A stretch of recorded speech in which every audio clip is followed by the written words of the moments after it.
This is Matthew, author, artist, and commentator. I run luminousbeings.blog, where you can find all my articles, stories, drawings, and podcasts.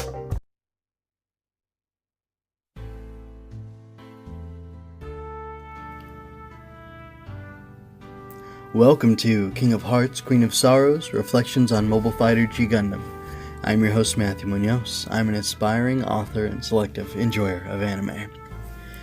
So, we are coming to the end of the acceptance arc, and instead of not making notes, I have made lots of notes. So, in about a minute, I'm going to get to that. But first, I want to announce that I'm going to be going on a little hiatus, probably a week or two.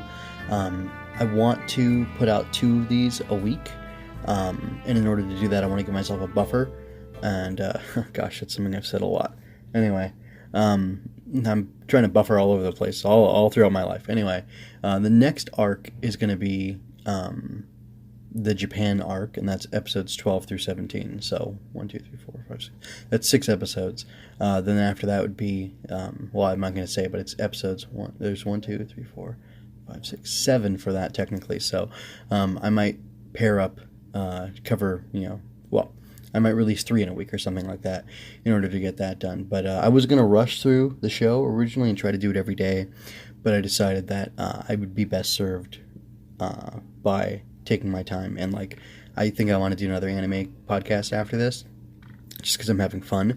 And I think what I'll do is I'll produce it for a couple months or something, and then I'll start slowly releasing episodes so I don't run into hiccups like this in the future. Anyway, let me go ahead and get into episode 11 of Mobile Fighter G Gundam, which is called Reunion in the Falling Rain. So, here we go. I'm going to skip the highlights because I just have so much to say, and you'll kind of hear what happens throughout. So, our fighter from Neo Turkey is Sait, and he is Rain's old boyfriend. That I met at Colony University. He's a mechanical engineer, and he was a wrestler. I think maybe captain of the wrestling team, but I don't quite remember now. So he was and is in love with Rain. He's Rain scared and desperate because the DG cell infection is causing him to break or to go berserk and harm others. He seems like a good, kind man. I mean, he balls a gun on Rain and Domon, but really, it's for their own good, and it's a gesture. Yeah, he wasn't going to hurt them. And then he directly leads the government away from them. So, again, good dude. What's Rain like? She's conflicted about Sait. She is very concerned about containing the harm of the Dark Gundam. She believes in the mission. Sait being affected by the DG cells adds a layer of conflict to the issue, but I think it isn't her conflict. The right thing to do is to remove the DG cells from Sait. He deserves to be treated. Domon has made it clear that he will kill Kyoji if he has to. He has been edging toward accepting that fate. His renunciation of Kyoji as his brother likely cemented her perception that Domon will go to any lengths to make things right. So, she rightly fears for Sait's life. What is Domon like? And the reason I'm kind of running these into each other is because Domon and Rain are very intertwined because they're on either side of something. I called them co-protagonists in the last episode, and I really think they are. I think they really represent a whole person dealing with a situation from kind of 2 different perspectives, split and separated and doing it like that. Anyway, so in short, Domon is callow and immature, but ultimately he is able to do the right thing.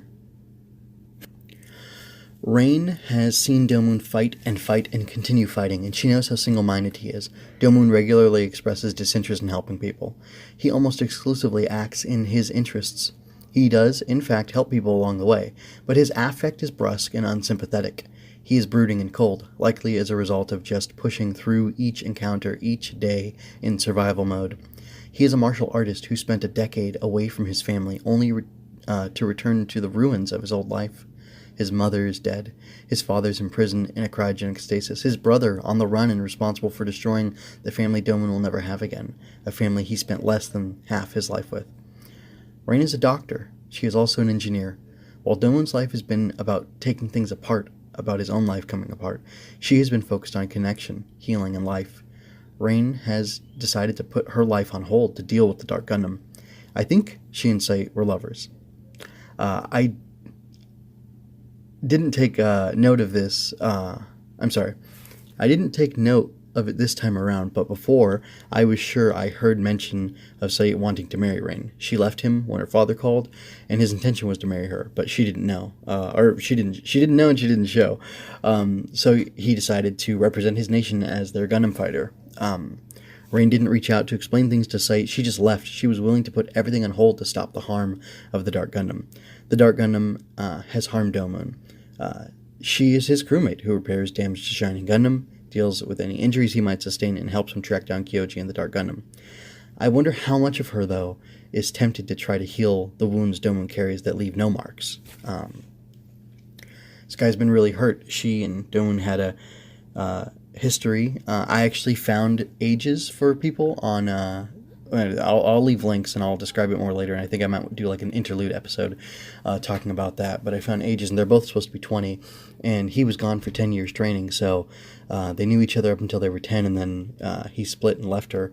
Anyway, he went with Master Asia to train, and then, based on the way the timeline works out, Sayit was going to meet with Rain, and I said she didn't know and she didn't show, but the truth is, I think most times when a man is going to propose to a woman, speaking as a man who's proposed to a woman, she's got a good sense of the fact that it's likely to happen. I would like to think that they had discussed marriage and that both of them were open to it, because he remarks to her or asks her, so is this guy that you're with, is he your boyfriend or is he your husband? Like, insinuating heavily that, like, she's the marrying type, maybe.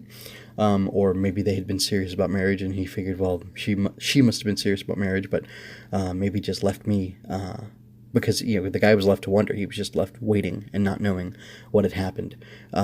So, it's kind of interesting. Anyway, there's only one real parallel I picked up on this episode. Hold on, I'm sorry. I think there's a couple things I skipped over. Themes at play. I didn't really get into the themes when I was thinking about this and making my notes. I just couldn't come up with anything strong at the time, but maybe when I talk about the parallels, it'll kind of be getting into, or edging into, what themes might have been at play here. But Nuggets lore, we're introduced to DG cells and the fact that Domon can neutralize them with his shining finger, maybe, apparently. So the DG cells are part of the Dark Gundam's regeneration ability, and we get to see Rain probably right after learning about, probably like the day she left, she gets a call from Dr. Mikamura, her dad, and then she runs back to Neo Japan, and there she and Alube and maybe the Prime Minister guy and some other people from Japan, or Neo Japan, are seeing videos that came from a floppy disk. Yes, love floppies and stuff. Anyway, sorry, it's a really stupid thing, but I like them. Anyway, so they see video of Kyoji injecting a rat or a mouse with DG cells, and it gets these, with their DG cells, and as they grow, they manifest on the skin in this, hexagon pattern. It's all silver. The metal blends with the flesh, and it goes crazy, and it starts attacking the other rats in the cage with it and killing them. It's given the gift of regeneration and everything, but it's driven mad, and Dr. Mikamura claims that it's doing the Dark Gundam's will, which is apparently death and destruction, which doesn't really make sense, but anyway, that's something to get into later down the line. Okay, so moving on, Rain didn't use any gadgets. We saw a medical kit, but that's nothing fancy for her because she's a doctor, among other things.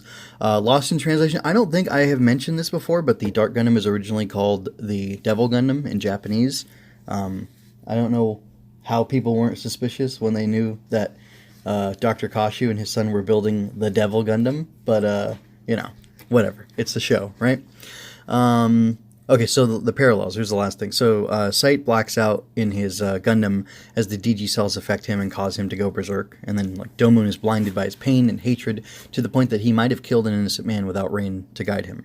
So yeah, that's the only real thing. And I think maybe that's playing on a theme of, I'm not sure what, because Domon had this thing happen to him and his family, and he's out for revenge or justice or some combination of it, and Sayit had these DG cells just attach themselves to him, and it caused him to be compromised and to, I don't know, for his life to be derailed, basically.